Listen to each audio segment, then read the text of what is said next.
Hello, it's Annie Swells from Birchwood Yoga, and it's a bit echoey today because I'm in my yoga studio. I've given my office to my daughter who used to do university work. So apologies for the quality of the sound, but it is what it is. And I wanted to position myself so that you can get a bit of nature in your life if you're cooped up in a flat in the city or somewhere like that. It's nice to see the sunshine, to see a bit of green out there. And what I wanted to talk about today was depression, because one of the things that will happen when we feel depressed is that there's a need to self-protect, and so the shoulders become protracted, round, they become a bit sunken in the chest. And it's interesting that this pattern of behaviour makes us feel depressed in the same way that when we are depressed, this is what our body does. So if you're spending a lot of time indoors at a computer, reading or bed, you may find that your posture starts to get a little bit rounded in the back, protracted in the shoulders, and your mood is going to lower. So this is just a very simple, short shoulder sequence to keep your upper body open and therefore improve your mood. So the first thing I want to talk about is alignment. I'm going to turn sideways and speak about the fact that in terms of your joints, you want to stack them up. If your shoulders are a bit protracted, that's kind of challenging right now, but at least make sure that your hips, your knees and your ankles are stacked up so that you're not having all the weight in the front of your feet or right in the back of your heels, your sort of pelvis tucked under. So try and find what we call the triangular base of the feet. So across the ball of the foot, at the base of the big toe and the little toe, and then right at the back, centre part of your heel. Those 3 points softly dropping down into the ground while your bones are stacked up. And ideally shoulders will be over hips, but another way of thinking about this is that you've got a plumb line dropping to the crown of your head, travelling to your head centre, so below the crown, between the tops of the ears, behind the centre of the eyebrows, and it carries on down through your heart centre, behind your breastbone, but in front of your spine, down through your pelvic centre, behind your pubic bone, behind your pubic bone, in front of your tailbone, and in between the hips. And then down through the centre of your knees, and the weight is suspended between your ankles. And then finally coming to that point at the back of your waist, feeling as if, and you can try this for yourself, as if a pair of hands were around your waist, pushing down the pelvis, allows you to let go of some of the gripping that you may experience in your buttocks or your back. To let the weight drop down through those bones and into your feet. Try and keep the front ribs soft, so not pushing forward, creating a back arch, or if you're already a little bit protracted, you may be doing this with your head. So we're just trying to find a balance, the best we can for now, at getting some length. So if we're long from the back of the waist down, we can grow up from that same point, right up through the crown of your head. So the first exercise, once you've got yourself in your standing position, is a shoulder stretch, so really stretching across the front of the chest and the front of the shoulders. So if you interlace your hands behind your back, you can kind of grip the fingers as if you're trying to pull them apart. And that's really good if you tend to really hyperextend your elbows. It just keeps them a little bit soft, because it's not the elbows we're worried about, it's the shoulders. So push the hands down, grip on those fingers, and then lift the arms up. And hopefully you will feel, particularly if you are already contracted in the shoulders, you'll feel that stretch across the front of the chest. And then use your breathing. Remember Ujjayi breathing from the first video.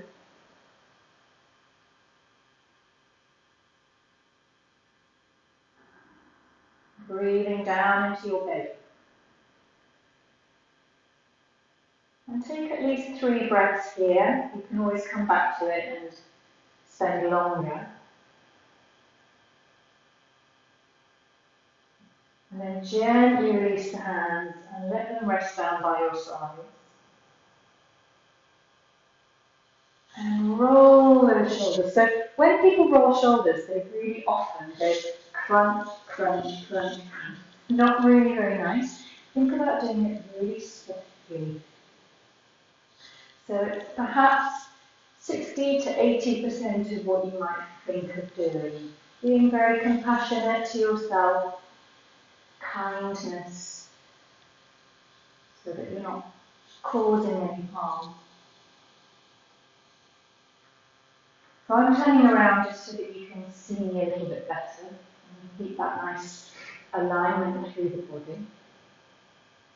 And the next exercise we're going to do is simply to inhale one arm up and really stretch up through the side body. So rooting down through the foot, reaching up through the hand. You can come onto the toes of your opposite foot and then look up towards that hand.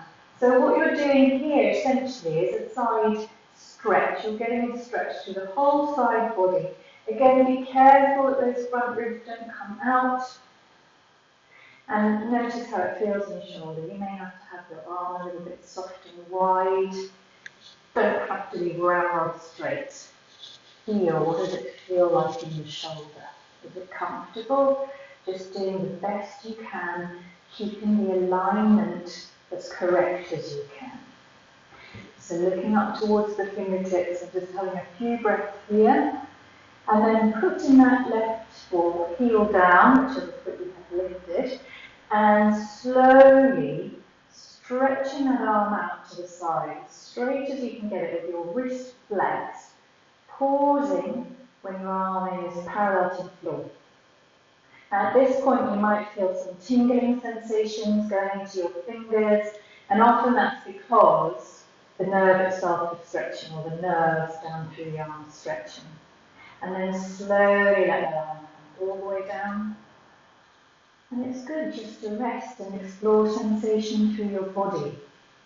You know, in this time when we're all feeling very stressed and worried, we're going to spend a lot of time in our heads. So becoming more aware of the sensations in your body helps to bring you out of your head and into your body, a little bit more present. So coming to the other side, reaching that arm up, really dropping from the back of the waist, or the side of the waist if you like that, down through your standing foot. Reach that arm up, come up onto the toes of your opposite foot, look up to the hand, take a few slow breaths, down to the belly as you breathe out, and from the belly into the ribs, softly in the chest as you breathe in.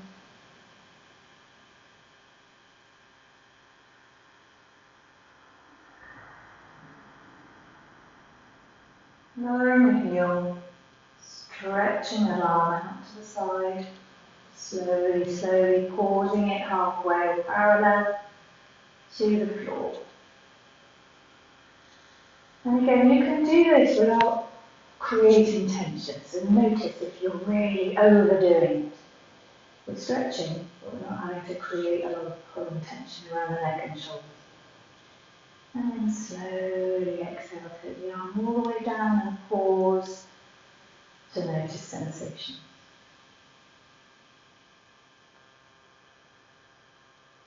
And then the last one for opening the chest is cow arms. So if we take one arm up, I'm very bad at doing opposites.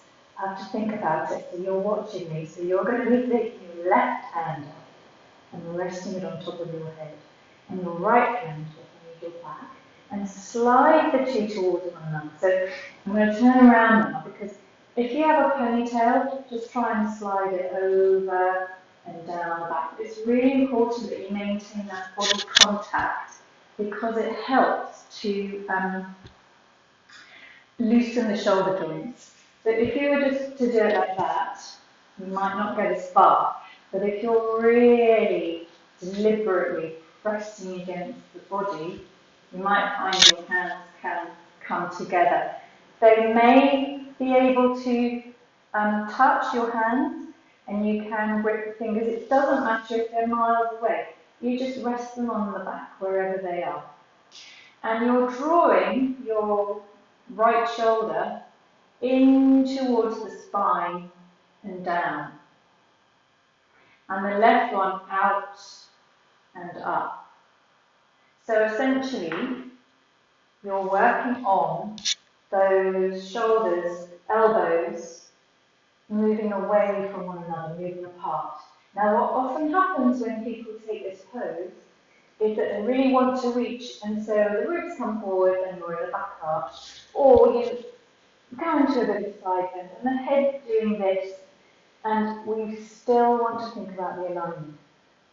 So wherever you are, check that plumb line from the crown of your head through the centre of your head, so again between the tops of the ears, behind the centre of the eyebrows, down through your heart centre, behind the breastbone in front of the spine, down through your pelvic centre, between the hips, behind the pubic bone in front of the tailbone, down in between the knees, and suspended between your ankles. A few breaths on this side and then let the hands slide. So if it's getting really uncomfortable, come out. Come out slowly before you get to that point where you just go, it's when you're in a rush, when you overdo it, that you're more likely to hurt yourself. And at this time, I cannot reiterate how important it is that you do not hurt yourself, because the NHS is overrun as it is, and you're not going to be able to get out to see a chiropractor, an osteopath, or a physio. So really be careful. That's why I'm reiterating the importance of alignment and taking things slowly and gently. So you're going to come to the other side, right hand on top of your head, left hand behind your back, sliding the hands towards one another, resting them on the body. Your left shoulder blade really slides in and down, opening up the front of that shoulder. And then the right one slides out and up. And again, breathe. Check your alignment. You're still heavy from the back of the waist down, bones are stacked up, dropping your weight into the feet, so connecting with the ground.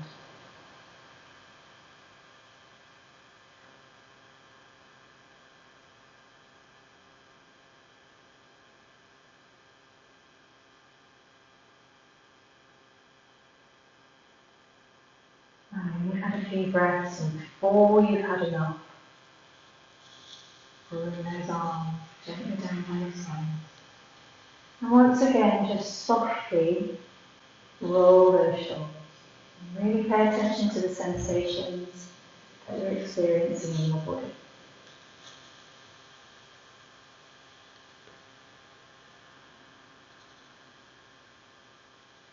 So keep the chest open as much as you can without force. Just be kind and compassionate to your body and your mind. Really pay attention to what's going on. Listen to it. Don't push beyond that edge. And what I mean by that is that, especially for the cow arms pose, you might find that you're here because there's a lot of tension around the shoulders. That's fine. Don't start going, I must strive to do more. Stick with that place where you're meeting a little bit of discomfort, you're meeting the stretch, and it's not uncomfortable. Otherwise, you're going to bring a breath right up into the chest because you're creating essentially a stressful situation for your body. So you go to the edge, you breathe into the belly, you come out gently, whatever you're doing. So I really hope you find this helpful, and I'll see you again soon. Take care.